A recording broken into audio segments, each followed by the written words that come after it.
এক গ্লাস পানিতে আপনি কি দেখেন? স্বচ্ছ তরল নাকি এক টুকরো নীরব মহাবিশ্ব?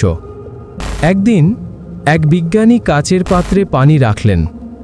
কয়েক ঘন্টা পর তিনি লক্ষ্য করলেন পানির দেওয়ালে ক্ষুদ্র ক্ষুদ্র ভুদভুদ উঠছে।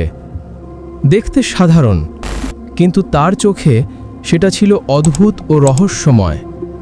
কেন এই ভুদভুদগুলো তৈরি হলো? কিভাবে তৈরি হলো? যদি আমি বলি এই ছোট ছোট ভুদভুদ আপনাকে মহাবিশ্বের জন্মের গল্পও বলতে পারে, আপনি কি বিশ্বাস করবেন? আমরা প্রতিদিন পানি দেখি, ছুঁই, পান করি, কিন্তু আমরা জানি না এই সাধারণ তরলটাই আসলে পৃথিবীর সবচেয়ে জটিল পদার্থ। প্রতিটি ফোঁটা তৈরি হয় 2 হাইড্রোজেন আর 1 অক্সিজেনের বন্ধনে, H2O, এক নিঃশব্দ কিন্তু শক্তিশালী সম্পর্ক। এই সম্পর্ক ভাঙলে পৃথিবীতে আগুন জ্বলে, এই সম্পর্ক টিকলে প্রাণ বাঁচে। কিন্তু এই কাচের পাত্রে থাকা পানির মধ্যে যখন হঠাৎ ক্ষুদ্র ভুদভুদ তৈরি হয়, তখন সেটা শুধু গ্যাস নয়, ওটা একটা সংকেত। প্রকৃতি আপনাকে, আমাকে কিছু বলতে চায়। চলুন একটা দৃশ্য কল্পনা করি। আপনি একটি কাঁচের গ্লাসে পানি রাখলেন, একটু পরে ছোট ছোট বাবল উঠছে। দেখতে মনে হয় কিছুই না, কিন্তু আসলে এখানে চলছে এক মহাবিশ্বের ক্ষুদ্র কেমিক্যাল ড্রামা। পানির ভেতরে থাকে অক্সিজেন আর নাইট্রোজেনের মতো গ্যাস। তারা সেখানে চুপচাপ থাকে, যেন ঘুমন্ত অতিথি। যখন তাপমাত্রা বদলায়, এই ঘুমন্ত অতিথিরা জেগে ওঠে। তারা পানি থেকে বেরিয়ে আসে ক্ষুদ্র বাবলের মতো। কাঁচের দেওয়ালে গিয়ে তারা আটকে পড়ে, কারণ কাঁচের ভেতরে আছে ক্ষুদ্র ক্ষুদ্র অসমনতা, যেখানে গ্যাস জমে থাকে, আর সেখানেই ভুদভুদ জন্ম নেয়। তাপমাত্রা, এই একটা শব্দ যা আমাদের পৃথিবী, জীবন আর মৃত্যু সবকিছুর নিয়ন্ত্রক। যখন পানি ঠান্ডা থাকে, গ্যাসগুলো দ্রবীভূত থাকে, কিন্তু তাপমাত্রা বাড়লে গ্যাসের আর জায়গা হয় না পানির ভেতর। তারা বেরিয়ে আসে ভুদভুদের আকারে। এটা ঠিক যেন পৃথিবীর আগ্নেয়গিরি, ভেতরে চাপ জমে, একসময় বিস্ফোরণ ঘটে। কাচের গ্লাসের ঘটে তার ক্ষুদ্র সংস্করণ। আপনি কি জানেন এই ভুদভুদের ভেতরে হয়তো লুকিয়ে আছে প্রাণের গল্প? যখন পানি অনেক দিন থাকে, তখন অণুজীব জন্ম নেয়। তারা গ্যাস তৈরি করে, আর সেই গ্যাস বাবলের আকারে উঠে আসে।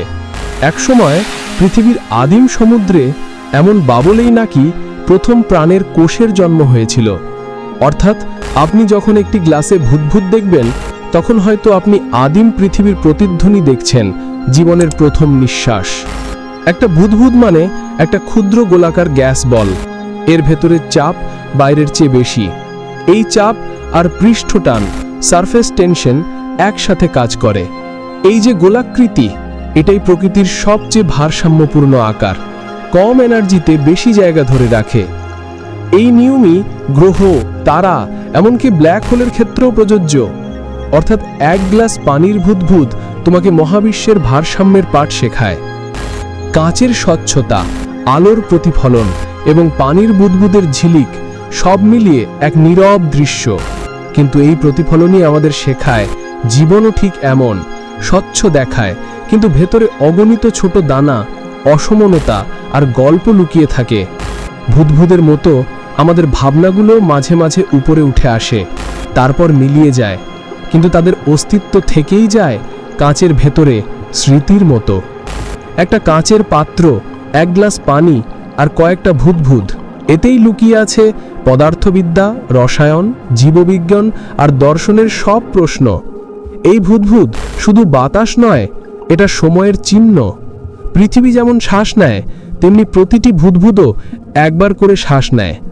আপনি এখন গ্লাসের দিকে তাকালেন আর ভাবুন, আপনি শুধু পানি দেখছেন তাই না, আপনি দেখছেন এক ক্ষুদ্র মহাবিশ্ব, যেখানে প্রতিটি ফোঁটা, প্রতিটি বাবল আপনাকে স্মরণ করিয়ে দেয় যে বিজ্ঞান মানে শুধু সূত্র নয়, এটা বিস্ময়ের নাম। আপনি এক গ্লাসে দেখেছিলেন শুধু ভুদভুদ, কিন্তু আমি সেখানে দেখেছি মহাবিশ্বের নিঃশ্বাস। ভিডিওটি দেখে যদি আপনি কল্পনার জগতে হারিয়ে গিয়ে থাকেন, তাহলে বাস্তবে ফিরে এসে ভিডিওতে লাইক, কমেন্ট এবং শেয়ার করে যাবেন। এইরকম আরও অদ্ভুত ও রহস্যময় ও ইসলামিক ভিডিও পেতে চ্যানেলটি সাবস্ক্রাইব করে বেল আইকনটি বাজিয়ে